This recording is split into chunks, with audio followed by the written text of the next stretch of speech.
बहुत समय पहले की बात है। एक नगर में एक धनी सेठ रहता था जो बहुत दयालु था। इतना बड़ा व्यापार और बहुत सारा धन होने के बावजूद वह एक भोला और दान करने वाला इंसान था। वह हर किसी की मदद करता था। उसके मन में लोगों के प्रति प्यार और दया की भावना थी। वह किसी का भी दुख नहीं देख पाता था। उसके इतने दयालु और भोलेपन की वजह से उसके आसपास के लोग उसकी इसी बात को उसकी कमजोरी समझकर उसका फायदा उठाते थे। कुछ लोग उस सेठ के सामने झूठ मूठ का रोना रोकर उससे पैसे उधार ले जाते थे।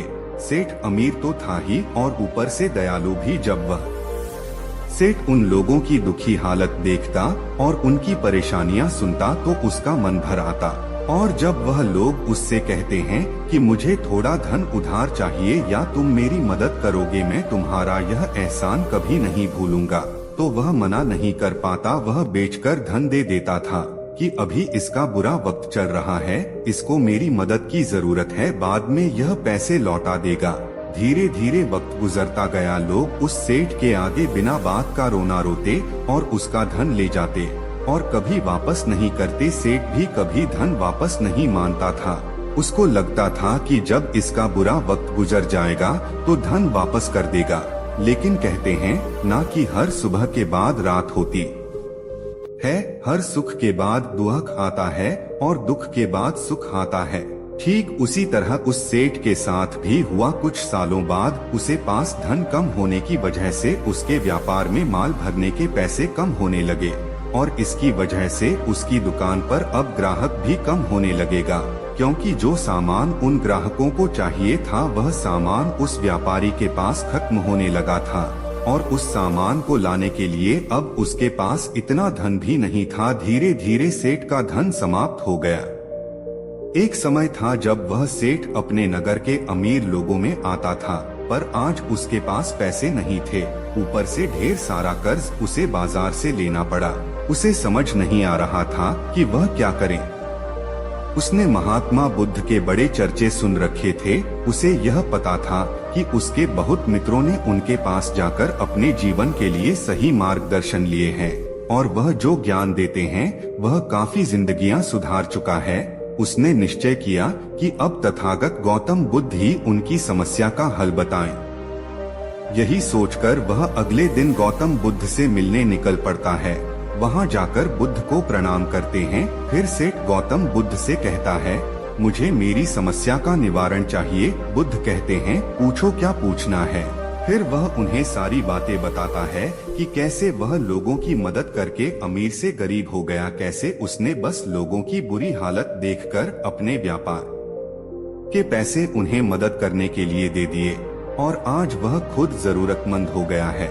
गौतम बुद्ध उसकी सारी बातें ध्यान से सुनते हैं और कहते हैं कि तुम बहुत ही ज्यादा सीधे और दयालु हो। जरूरत से ज्यादा सीधा होना भी हमारे लिए मुसीबत पैदा कर सकता है।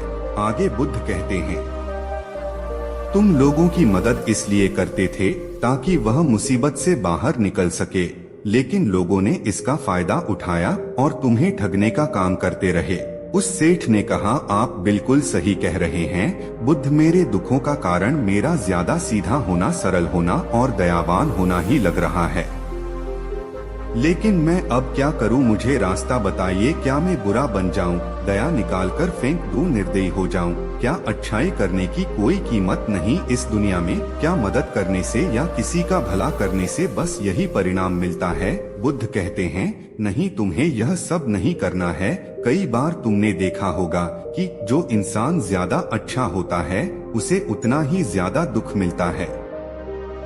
इसका सीधा कारण है कि वह अपने अधिकारों को सामने वाले की इच्छाओं से कम दर्जा देता है और फिर उसे जब भी आपसी अनबन होती है तो उसे अधिक तकलीफ होती है।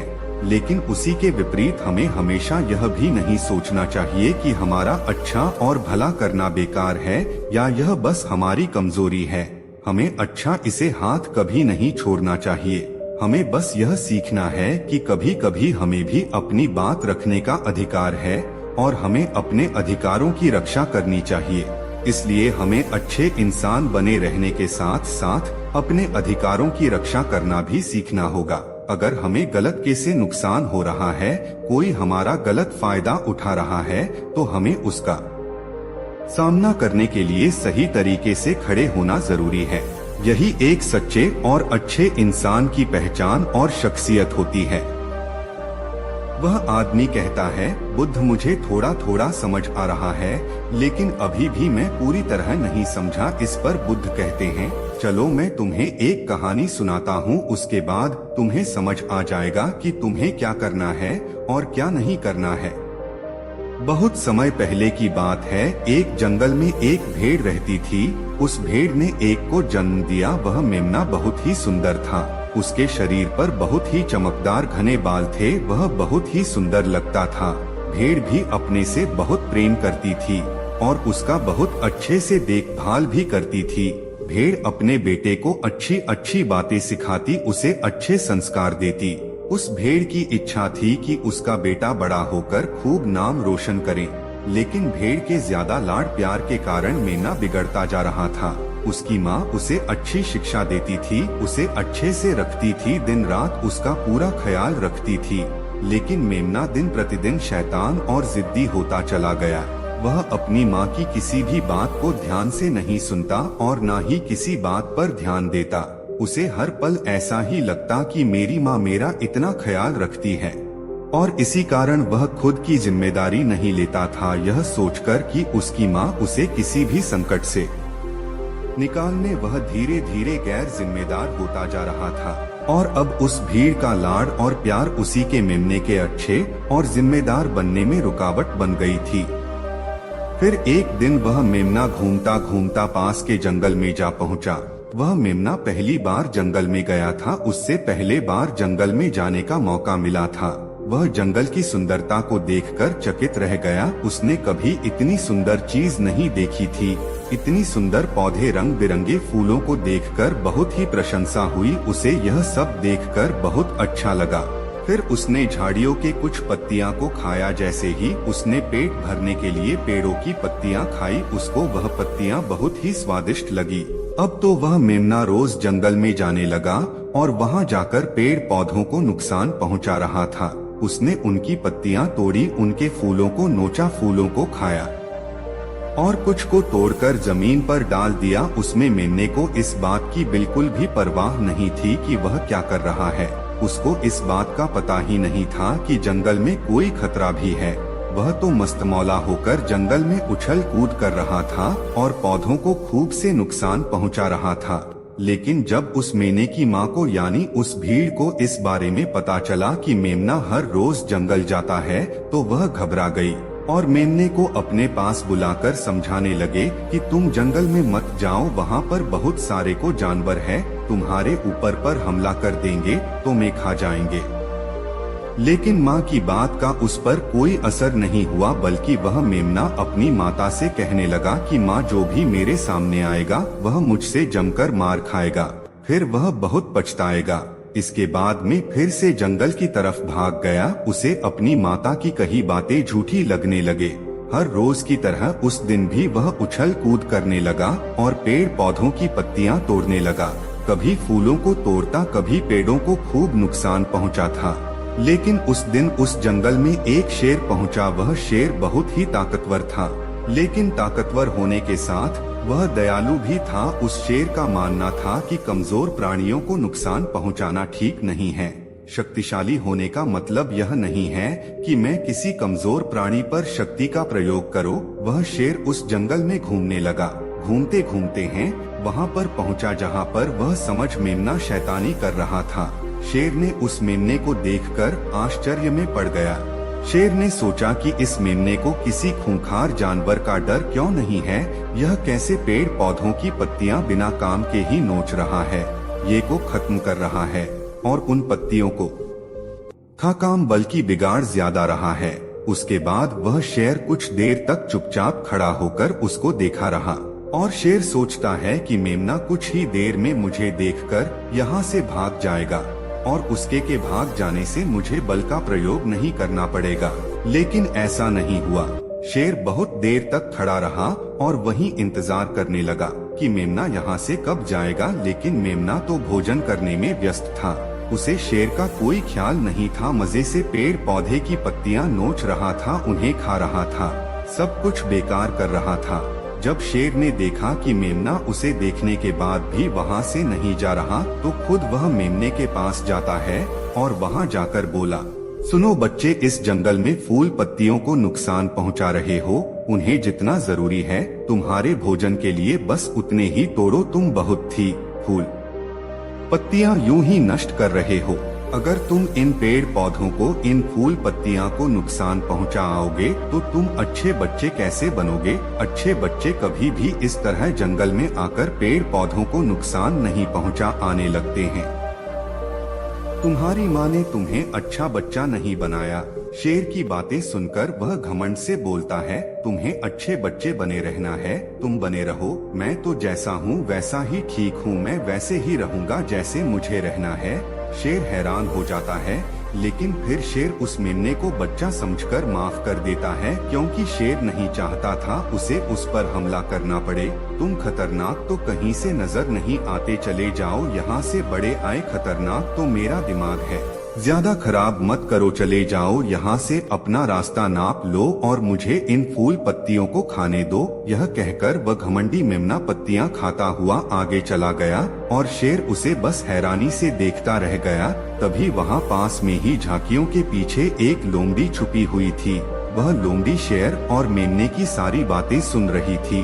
उस लोमड़ी को शेर राजा की इस तरह बेइज्जती बर्दाश्त नहीं हुई, तो वहाँ से झाड़ियों से निकलकर शेर के पास आ पहुँचा और शेर के पास आकर बोली, क्षमा कीजिएगा महाराज, आप तो इस जंगल के महाराज हैं, इतने बलशाली हैं, आप चाहें तो इसमें कोई 2 मिनट में मजा चखा सकते हैं और उसे आपका अपमान करने से रोक सकते थे, फिर आपने कुछ भी क्यों नहीं किया? इस पर शेर ने कहा, मैंने उस बच्चे का भला सोचा, मुझे ऐसे ही किसी बच्चे को अपनी ताकत का शिकार नहीं बनाना था। यह सब सुनकर लोमड़ी बोली, महाराज, लेकिन आपके इतने सीधे पान और दयावान होने के कारण ही उसमें मरने की हिम्मत बढ़ी गई है। वह आपके सीधेपन का गलत फायदा उठा रहा है और जंगल में इधर उधर घूम रहा है और पेड़ पौधों को नुकसान पहुंचा रहा है। मुझे पता है कि कमजोर प्राणी पर हमला नहीं करना चाहिए, यह बहुत बुरी बात है और यह भी दया करना एक अच्छा गुण है, लेकिन शासन में कभी कभी भाई दिखाना भी जरूरी है। आपकी यह बात सही है कि प्रजा के साथ दयालुता का व्यवहार करना चाहिए, लेकिन इसके साथ साथ यह भी जरूरी है कि उनके मन में राजा के प्रति डर भी हो, ताकि वह इस तरह के अपराध न करें, कोई मर्यादा न तोड़े। लोमड़ी की बात सुनकर जंग का राजा शेर लोमड़ी से कहता है, क्या ऐसा हो सकता है कि मेमने को भय दिखाकर हम उसे काबू में कर सके, जिससे कि उसमें सुधार आए और उसमें हमने को किसी तरह का नुकसान भी न पहुँचे, जिससे कि वह जंगल के पेड़ पौधों को कोई नुकसान न पहुँचाए। फिर शेर कहता है, लोमड़ी, क्या तुम ऐसा कर सकती है? शेर के बात सुनकर लोमड़ी कहती है, जी हाँ महाराज, बिल्कुल मैं ऐसा कर सकती हूँ कि वह डर भी जाए, सुधर भी जाए और उसे कोई नुकसान भी ना हो। उसे इतना डरा दूंगी कि वह जंगल में कभी दोबारा घुसने की हिम्मत नहीं करेगा। मैं उसे इस तरह आऊंगी कि उसके मन में भय बैठ जाएगा, फिर वह जंगल के पेड़ पौधों को भी नुकसान नहीं पहुंचाएगा और साथ ही साथ मैं उसको कोई भी नुकसान नहीं पहुंचने देंगे। फिर लोमड़ी कहती है कि उसकी माँ तो उसे कभी सुधार नहीं पाए, लेकिन मैं उसे जरूर सुधार दूंगा। लोमड़ी की बातें सुनकर शेर ने बोला, अच्छा ठीक है, तुम कोशिश करके देखो, अगर तुम्हें इसमें सफलता मिल जाती है तो मैं तुम्हें जंगल के सभी जानवरों के सामने इनाम दूंगा। शेर की बातें सुनकर लोमड़ी बहुत खुश हुई। वह तुरंत मेमने के पास गई और उस पर गरज पड़ी। इससे पहले कि वह मेमना वहां से भाग पाता, उससे पहले ही लोमड़ी ने मेमने को जमीन पर पटक दिया और उसे अपने मजबूत पंजों से दबोच लिया। मेमने को दबोचने के बाद लोमड़ी मेमने से बोली कि बोल, तुझे मार दिया जाए या छोड़ दिया जाए? तुमने इस जंगल के पेड़ पौधे, यहाँ के फूल और कमजोर प्राणियों के साथ भी तो यही किया है। मेरे ख्याल में मार ही देना चाहिए। लोमड़ी की बातें सुनकर मेमना डर के मारे थर-थर कांपने लगा। फिर वह लोमड़ी से बोलने लगा, मुझे माफ कर दो, मुझे छोड़ दो, मुझे यहाँ से जाने दो, मैं कभी भी जंगल की तरफ नहीं आऊँगा न कि कभी पेड़ पौधों को कोई नुकसान पहुंचाऊंगा और अब मैं कभी कोई गलती नहीं करूंगा। तब लोमड़ी ने मेमने की पकड़ ढीली की। जैसे ही मेमने की पकड़ ढीली हुई, भैंस जोर जोर से भागने लगा। वह गिरता उठाता भागता हुआ अपनी माँ के पास जा पहुँचा। उधर लोमड़ी शेर के पास गई और सर झुकाकर बोली, देखा महाराज, ताकत के साथ दिमाग का प्रयोग करना भी बहुत जरूरी होता है। तभी लोग हमारा सम्मान करते हैं, तभी हमारी अच्छाई का गलत फायदा नहीं उठाया जाएगा। लोमड़ी की बात सुनकर शेर लोमड़ी की योग्यता से प्रभावित हुआ। उसने लोमड़ी को सारे जानवरों के सामने इनाम दिया। उधर वह मेमना घबराए हुए अपनी माँ के पास पहुँचा और अपनी माँ से आकर लिपट गया और माँ से क्षमा मांगने लगा। माँ, मुझे क्षमा कर दो, मैंने आपकी बात कभी नहीं मानी। आप मुझे हमेशा सही कहती थी कि जंगल में बहुत खतरनाक जानवर रहते हैं। आज के बाद में कभी भी उसे जंगल में नहीं जाऊंगा। फिर बुद्ध उस व्यापारी को कहते हैं, देखा बेटा, इतने अच्छे मत बनो कि लोग तुम्हें खा जाएं, और ना ही इतने काबिल बनो कि लोग तुम्हें खाए ही नहीं। जरूरत से ज्यादा अच्छा बनना इंसान को दुख देगा। लोग उसका सम्मान नहीं करेंगे बल्कि उसे पागल समझेंगे। गौतम बुद्ध सेठ से कहते हैं, अगर शेर भी अच्छा बनने का दिखावा करेगा या फिर अच्छा बनकर रहेगा तो लोग उससे डरने की बजाय उसे पागल समझेंगे। सेठ को समझते हुए बुद्ध बोले, अगर हम ज्यादा अच्छे बनकर पेश आते हैं तो लोग हमारी अच्छाई का फायदा उठाने लगता है। तुम लोगों के लिए भले उनकी मदद करते हो, वही लोग भोले बनकर तुम्हें ठगने की कोशिश करेंगे। तुम्हें लोगों की मदद करना छोड़ना नहीं, बल्कि समस्या सुनकर उसे धन देने की बजाय उन्हें समाधान देने की कोशिश करो। अगर धन की आवश्यकता पड़े तो थोड़ा बहुत धन दे सकते हो, लेकिन हर समस्या का समाधान धन से करने की बजाय निवारण से करो। इससे वही लोग तुम्हारे पास समस्या लेकर आएंगे जिनको हकीकत में दिक्कत है। पैसे ठगने वालों से तुम्हें मुक्ति मिल जाएगी। सेठ बुद्ध को प्रणाम करता है और धन्यवाद कहकर वहाँ से चला जाता है। फिर वह वैसा ही करता है जैसा बुद्ध बताते हैं और कुछ ही सालों में वह पहले जैसा धनवान बन जाता है। तो दोस्तों, आपने आज के इस वीडियो से क्या सीखा वह मुझे आप कमेंट में बता सकते हैं। वीडियो अच्छा लगा हो तो चैनल को सब्सक्राइब जरूर करें। धन्यवाद।